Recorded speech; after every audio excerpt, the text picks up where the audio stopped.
اكبر سبب رئيس لاختراق حزب الله بهذا الشكل هو دخوله لسوريا، بعيدا عن الجريمه التاريخيه وكل حاجه، كبزنس وايز دخوله لسوريا. زي ما كان دخول اليمن لبطل الولا حاجه كده واحد من الاسباب الرئيسه لنكبه الامه.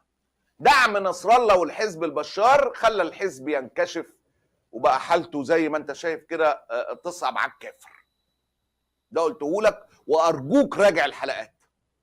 وكما حدث كثيرا بفضل الله، فاينانشال تايمز طلعت تقرير مهم جدا الحقيقه تؤكد بيه كلامنا، وارجوك ارجع للتواريخ، شوف احنا ذكرنا الكلام ده امتى، وشوف فاينانشال تايمز نشر التقرير ده امتى، على ان دخول حزب الله لسوريا كان مفتاح لاختراق، وان اسرائيل وامريكا فشلوا لعقود انهم يخترقوا حزب الله او يغتالوا نصر الله او حتى مساعديه لعقود.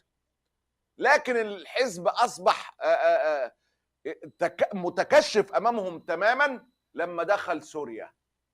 فاينانشال تايمز بتحكي تفاصيل في غايه الدقه، يشهد الله انها اكتر من معلوماتنا 10 مرات حقيقه، لكن في حاجات كده ربنا بينورها للواحد ناصعه.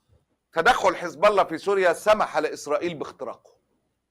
اخترقوه في سوريا، سوريا المتخرمه اخترقوه في سوريا.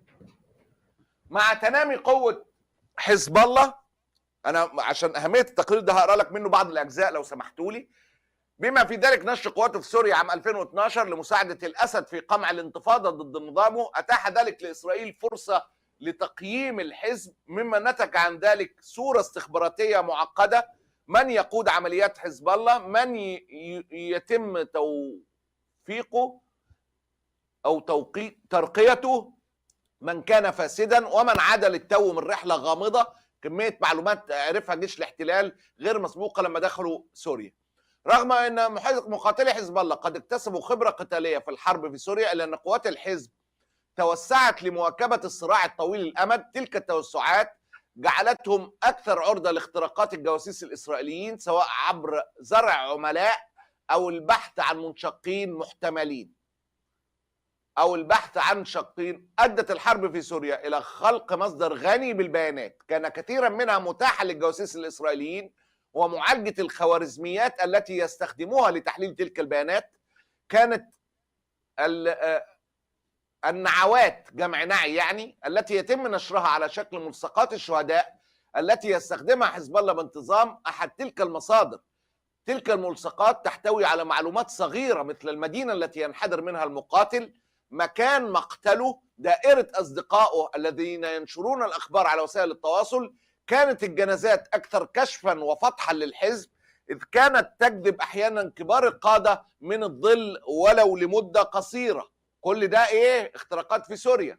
ذكر سياسي لبناني سابق رفيع المستوى في بيروت ان اختراق حزب الله من قبل الاستخبارات الاسرائيليه او الامريكيه كان الثمن الذي دفعوه لدعم ابن الكلب رئيسا بالاجماع. كان عليهم ان يكشفوا عن انفسهم في سوريا، اذ اضطرت المجموعه السوريه الى البقاء على اتصال ومشاركه المعلومات مع جهاز الاستخبارات التابع للنظام السوري، والذي يشتهر بالفساد حتى اخمص قدميه، او مع الاستخبارات الروسيه التي كانت مراقبه بانتظام من الامريكان. فعرفنا لون فصك في سوريا، عرفنا لون فصك في سوريا. ده اللي حصل. ايران كانت اعدمت نائب وزير الدفاع السابق اللي انشق، علي رضا اكبر، وصل لمنصب نائب وزير الدفاع وانشق وحصل على الجنسيه البريطانيه، وتم اعتقاله في العراق بعد استدراجه ونفذ فيه الاعدام العام الماضي.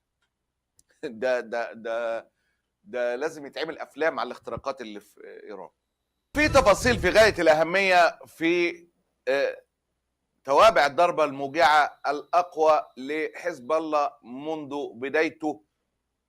تلك الضربات القويه جدا في اقل من اسبوعين بعد اختراق الاجهزه اللاسلكيه والبيجر واصابه الالاف من اعضاء الحزب في دقيقه واحده. الموساد وخرق استخباراتي جديد للحزب باغتيال نصر الله وكبار القاده في الحزب في ضربه واحده، في معلومه وصفها جيش الاحتلال بانها معلومه ذهبيه. خلت نتنياهو يقول بكل العجرفه كنت قلت لهم استنوا ما تقتلوش حسن نصر الله لحد ما ارجع تل ابيب، لكن المعلومه كانت ذهبيه وتم استهداف المقر. السؤال اللي بيدور: من الذي اوصل المعلومه الذهبيه عن نصر الله لقاده الاحتلال؟ خاصة أن الصحف العبرية تحدثت عن تخطيط استغرق أياما مع متابعة حثيثة لتحركات نصر الله قبل أن يحدث ذلك الاستهداف. استخبارات الاحتلال كانت على يقين بأن نصر الله حاضر،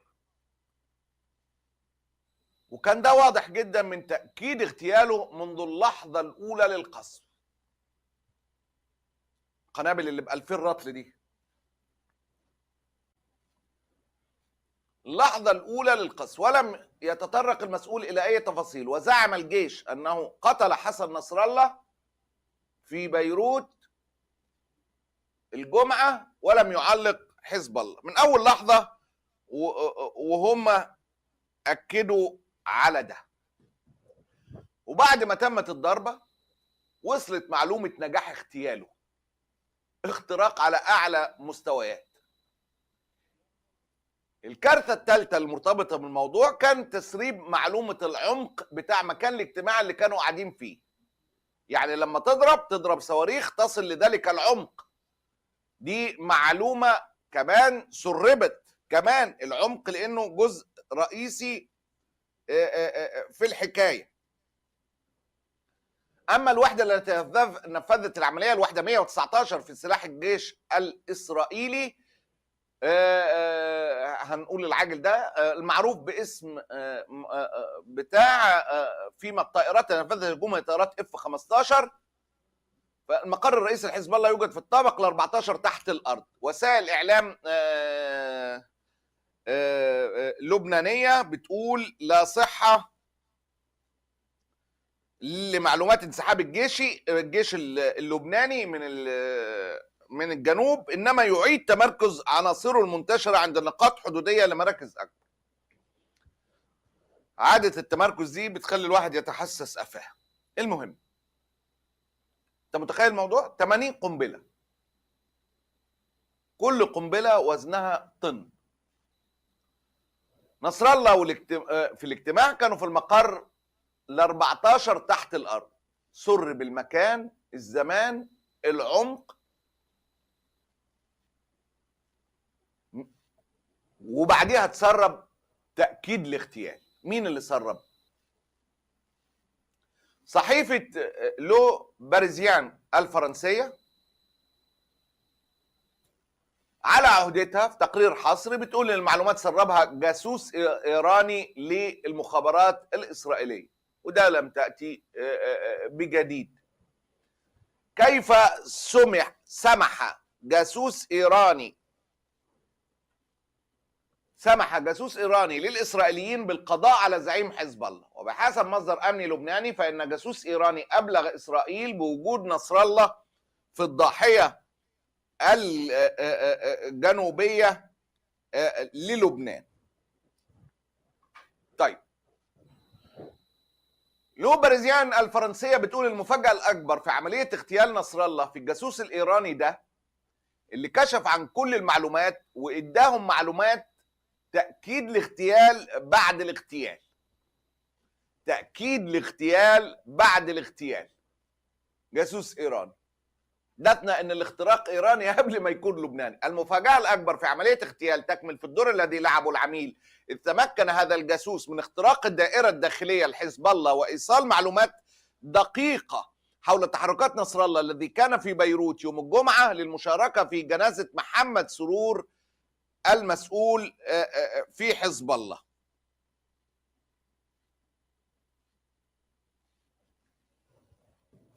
نصر الله تجنب الظهور العلني من حرب 2006، وكان يخاطب أنصار الحزب من الشاشات.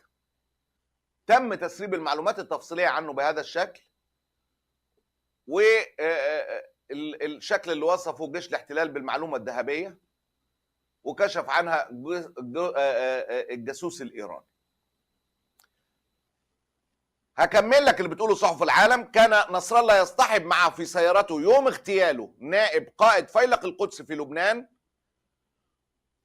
وكان موجودا بعمق 30 متر تحت الأرض لحظة الاغتيال. ويعتقد أن هذا الاختراق الذي قام به الجاسوس الإيراني هو ما ساعد الإسرائيليين في توقيت الهجوم بدقة شديدة لضمان وجود نصر الله في المجمع السكني في حارة حريك لحظة القصف.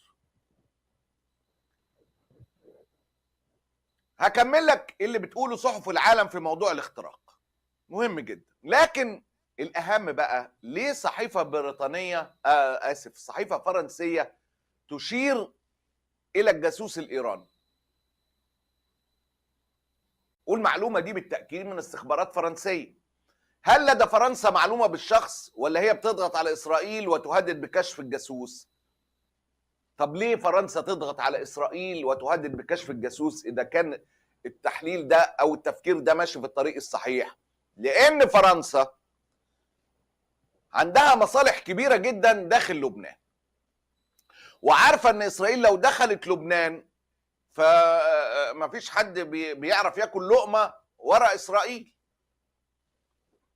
لو إسرائيل دخلت لبنان كالعادة عندها أطماع كبيرة جدا، وخاصة في الغاز اللي شركة توتال الفرنسية واخدة حق التنقيب عنه.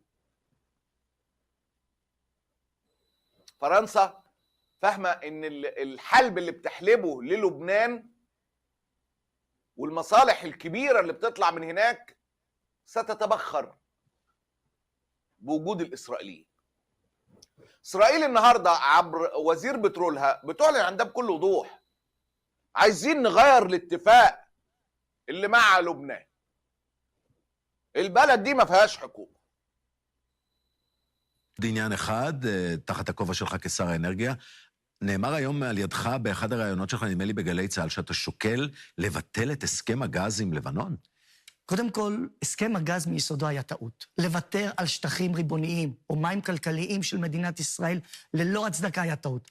כאשר אנחנו רואים גם שאותו ויתור שנעשה בממשלה הקודמת, שנאמר שהוא יחזק את הביטחון לא מיני ולא מקצתי, לא רק שחיזק את הביטחון אלא נהפוך הוא, החליש את ההרתעה. ואני בהחלט ביקשתי לבדוק את כל הכלים על מנת לבטל את אותו הסכם שכפי שאמרתי הוא היה שגוי. השר אלי כהן. قال لك ده احنا متهاونين وسيبنا حته كبيره جدا، الاتفاق ده مضروب ومتخرم وغير منصف، والحكومه اللي فاتت قالت ده عشان الامن والامان، بس احنا ده في غبن كبير لينا. في لمحت كده على البث حسين نصار: لا يوجد جاسوس ولا شيء، عندهم تقنيات. استاذ حسين، كل الاحترام والتقدير، كل الاحترام والتقدير، لا تقنيات ولا بطيخ ولا ذكاء اصطناعي ولا اي بطيخ من البطيخ الكلام ده خالص، مع كل الاحترام والتقدير يعني لابعد مدى تتخيل والله لحضرتك كشخص. مفيش اي كلام من ده، مفيش اي كلام من ده. الذكاء الاصطناعي والتقدير والاجهزه دي ظهرت في اسبوعين، الحزب بينهار بتلك الطريقه في اسبوعين. ده نتنياهو كان بيفرفر. فوزير الطاقه الاسرائيلي اكتشف بعد ما بداوا الحرب ان الاتفاقيه دي لازم تتغير، وبداوا فعليا في مراجعه البنود.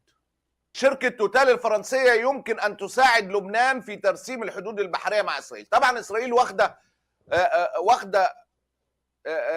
مغتصبة حق مصر، السيسي عمله لها هي ولبنان وقبرص في الغاز، وعايزة تغب على حق لبنان زي ما هو الغاز في غزة عملنا عنه حلقة. أبوه وأم الحكاية الغاز. إيه قصة الاتفاق ده عشان تكون فاهم؟ فرنسا كانت وسيط رئيس فيه. ميشيل عون الرئيس اللبناني من أكتر من سنتين، وتحديدا في شهر 9 2022 طلب نصا من شركة توتال إنها تكون وسيط في عقد اتفاق الغاز مع الكيان زي ما حضرتك شفت.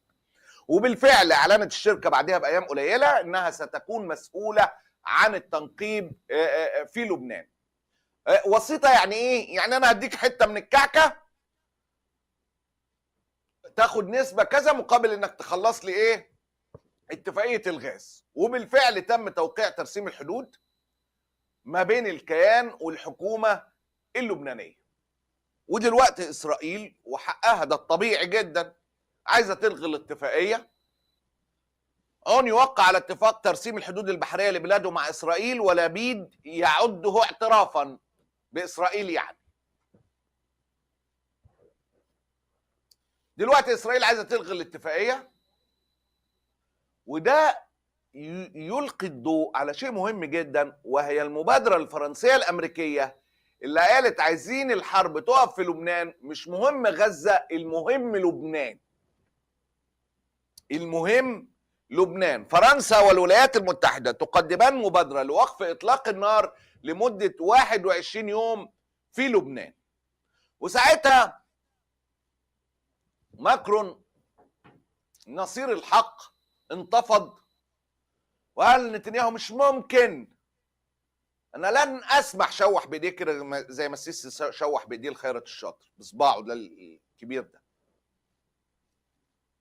لن اسمح انك تحول لبنان لغزه تانية.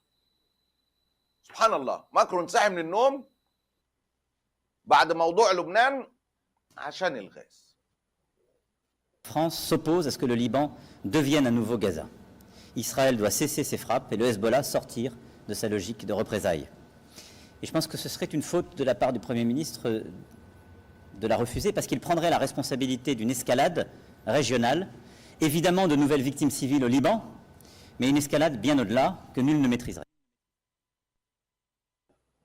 فجأة تشوف الجزء ده لوحده وتشعر انك امام رئيس يحظى بقدر كبير من الصدق والحق والإنسانية. طب بالنسبة لأنك كنت بداية الحرب كنت عايز تعمل تحالف مع إسرائيل والدك. ففرنسا غالبا بتهدد بكشف العميل وعندها معلومة، وده شيء مهم جدا. ملاحظ ايضا ان في هجوم كبير جدا بيحدث في القناه ال14 الاسرائيليه التابعه لنتنياهو مباشره، هجوم على فرنسا بسبب تلك المبادره. عشان تعرف ان الحكايه ابوها وامها الغاز. يفتح يارون طال الجنرال الاسرائيلي. אנחנו מאוד מתוחים. תשמע, מאיפה נפלה עלינו הצרה הזאת של הפסקת האש? השנה שלמה הצפון היה במגננה ובהתשה, ואפילו הייתי אומר השפלה. זה אחרינו. אנחנו בעיצומה של מתקפה, ולפי דעתי ההכרעה בידינו. ההכרעה בידינו נפלה בידינו הזדמנות אסטרטגית, אבל יש לה פג תוקף, זאת העמדה שלי, והפסקת אש עכשיו זה, איך הייתי אומר אפילו? זה ברמה של תקלה אסטרטגית, זאת העמדה שלי. זה לא אומר שמחר בבוקר נכנסים עם תורי הטנקים. אבל המתקפה האווירית, אוי ואבוי ואבוי ואבוי אם היא תפסיק אפילו לרגע אחד. עכשיו אני אגיד עוד משפט אחד.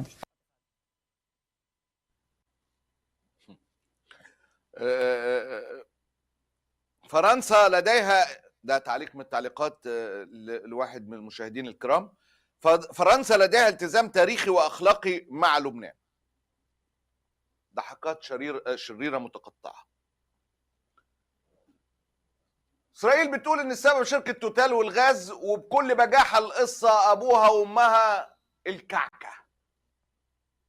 اسرائيل تدخل لبنان واول حاجه في عينيها الغاز، وفرنسا عايزه تحافظ على نصيب توتال من الكعكه. מה זה חברת טוטל? אני אגיד לך מה זה חברת טוטל. אני יודע טוטל ויקטורי. לא, זה דלק, חברת דלק. טוטל זאת חברת אנרגיה צרפתית. ההסכם, הסכם הגז, אני לא סתם אומר את זה. מי עומד מאחורי הפסקת האש עכשיו? מקרון? מי הביא את טוטל לאזור הזה? מקרון. אולי יאיר רוצה שאני לפיד? אמשיך? אולי יאיר לפיד? ביחד יש פה אינטרסים כלכליים, חס וחלילה שהם לא עולמיים, או אזוריים, או בוא נגיד אירופאים, חס וחלילה שהם לא ישפיעו על הביטחון הלאומי של מדינת ישראל. תזכרו טוב, חברת טוטל. شفت احنا ده قيمتنا بالنسبه للعالم، دي بيحه. مين ياكل من بيت اللوح، مين ياكل من الفخده، مين ياخد حته الملبسه دي بيحه. مش لبنان بس، احنا كلنا كانت ذبيحه. فرنسا اللي بتغبوا من داخل المغرب والجزائر فوق ما تتخيلوا، فوق ما تتخيلوا. اللي الامريكان بياخدوه من الخليج فوق ما تتخيلوا، بل ان كل ارصده الخليج محطوطه في امريكا. امريكا في ثانيه كده انت تفلفص تعمل كذا مالكش فلوس، اعمل حظر على ارصدتك. احنا كالذبيحه على مائده اللئام. ده وضعنا، ده وضعنا. الله يرحمه نزار قباني، كل احاديثنا كذب وكل اغانينا كذب، والسياده والنفخه كل ده ولا حاجه، ولا حاجه، ولا حاجه. بيقطعوا فينا وبيقسموا بمنتهى الاريحيه. هلا فين الجامعه العبريه؟ ما طلعتش تصريح. الجامعه العبريه سمعتوا اي تصريح من الجامعه العبريه اللي انتفضت قبل كده وعملت اجتماع عاجل للتدخل التركي ما اعرفش في ابصر فين؟ بالنسبه للبنان لبنان صرصور الحق. فرنسا اتصلت بامريكا عشان موضوع الهدنه، عشان الغاز. ده جنرال غبي سيبوني. זוכרים, תאמין לי שאנחנו זוכרים, גם מכירים, גם יודעים. פרופסור סיבוני, אז כבר יש תמימות דעים שאסור להפסיק, ואני מנסה להבין, אז מה קרה כאן ב-20... קודם כל, לא קרה שום דבר מבחינת ישראל. הרי זה שהצרפתים קפצו וגייסו את האמריקאים, אז לא צריך לגייס אותם. אותם צרפתים שאסרו עלינו להגיע לתערוכה הזאת של הנשק, אותו מקרון שאסר את כניסתם. שתמכה בהצעה במועצת הביטחון לפני כמה ימים. فرنسا استيقظت عشان الغاز. انت بتصدق الاعلام العبري؟ انا بصدق دماغي. תשמע, זה שהם קופצים, הם קופצים, הרי 10 חודשים אף אחד לא עניין, אנחנו לא עניינו אף אחד. התחילו לכתוב את חיזבאללה, צרפת קפצה וארצות הברית קפצו. יש לזה סיבה אחת. האירופאים, ואני מכליל, האירופאים, יחד עם צרפת, וארצות הברית, לא רוצים שישראל תשנה את המצב האסטרטגי. לא רוצים. הם רוצים את ישראל כל הזמן תחת לחץ, וכל הזמן כנועה, וכל הזמן נמצאת בסיטואציה שהיא חוטפת. זה המצב. עם זה אנחנו מתמודדים, ועם זה גם הממשלה שלנו מתמודדת מול ארצות הברית.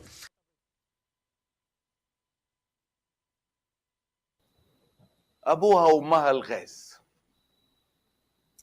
نرجع لموضوع الاغتيال. اغتيال هنية ومن بعده اغتيال نصر الله وقادة حزب الله وقائد فيلق القدس بلبنان.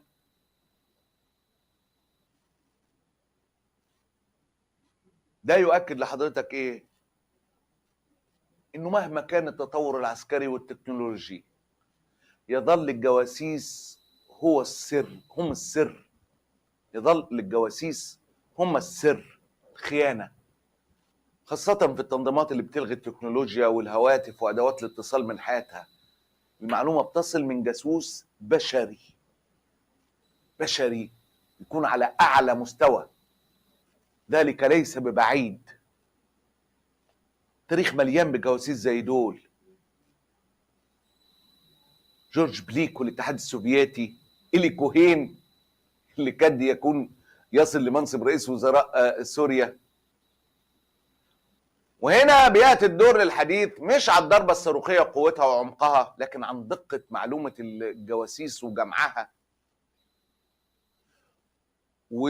وعشان كده لازم أكلم حضرتك عن نظام اسمه لافندر. مقال نزلته وول ستريت جورنال على الموضوع ده من 5 شهور. من 5 شهور. ده نظام بيستخدمه جيش الاحتلال. بص حضرتك، فعلت الآلة ذلك ببرود. إسرائيل استخدمت الذكاء الاصطناعي لتحديد 37 هدف لحماس. مصادر استخباراتية إسرائيلية تكشف عن استخدام نظام لافندر في حرب غزة. الموضوع ده من 5 شهور 37,000 هدف. ده نظام بيستخدمه جيش الاحتلال من بداية الحرب الغزة، بيعتمد على الذكاء الاصطناعي في تحديد الوجوه والتعرف عليها ومتابعتها، من التقنيات اللي اشتغلت في غزة وبلا شك في لبنان. لكن حتى لافندر ده ما عرفوش يوصلوا بيه لحاجة، لا في لبنان ولا في غزة ولا بغزة. طيب ماذا عن ردود الفعل الدولية عن اغتيال نصر الله؟ هل هيكون هناك عملية اجتياح بري اللي خلال الساعات زي ما بقول لحضرتك؟ امبارح سئل الرئيس الامريكي بايدن ما اذا كانت العملية الاسرائيلية ضد لبنان حتمية، فكان الجواب: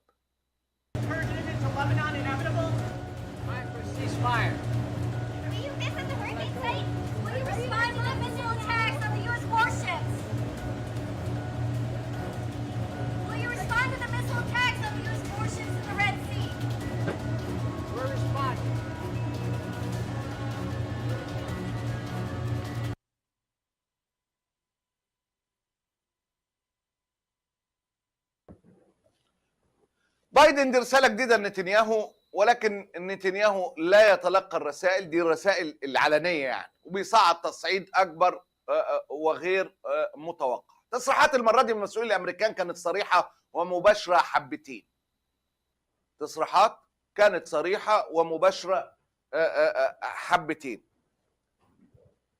ونقل الموقع عن أحد المسؤولين الأمريكان: كان نصر الله رجلا سيئا، لكن من المحبط أن يفعل الإسرائيليون هذا دون استشارتنا، ثم يطلبون منا أن ننظف عندما يتعلق الأمر بردع إيران. نصر الله ملطخ بالدماء على يديه، لكن إدارة بايدن لا ترى كيف سيعالج نهج ضرب الخلد الإسرائيلي الصورة الاستراتيجية الأكبر. الكلام ده ذكره أيضا وزير الدفاع الأمريكي، وقال ايه الولايات المتحدة لم تكن على علم بعملية اغتيال نصر الله حتى مع وجود نتنياهو في نيويورك في ذلك التوقيت. Listening to Secretary of Defense Lloyd Austin. I spoke by phone earlier with my counterpart in Israel, Minister Gallant. The United States was not involved in Israel's operation. We had no advance warning. My call with Minister Gallant took place while the operation was actually already underway. And as you know, this operation took place just a couple of hours ago, and they're still making assessments. So I don't have any further information or specifics to provide you at this time. What I will say is that you've heard me say a number of times that an all-out war should be avoided. Diplomacy continues to be the best way forward, and it's the fastest way to let displaced Israeli and Lebanese citizens return to their homes on both sides of the border. I'll be talking with Minister Gallant again soon, and I look to get an update from him when we have that conversation. Thank you very much. غضب كبير هكذا يبدو للوهلة الأولى في الأوساط السياسية والإعلامية الأمريكية من بايدن والمقربين ليه إلى أبرز الكتاب في الصحف الكبيرة. نتنياهو وحكومتنا ما بقوش يرجعوا لنا في أي حاجة، وفي الآخر يطلبوا ننظف وراه.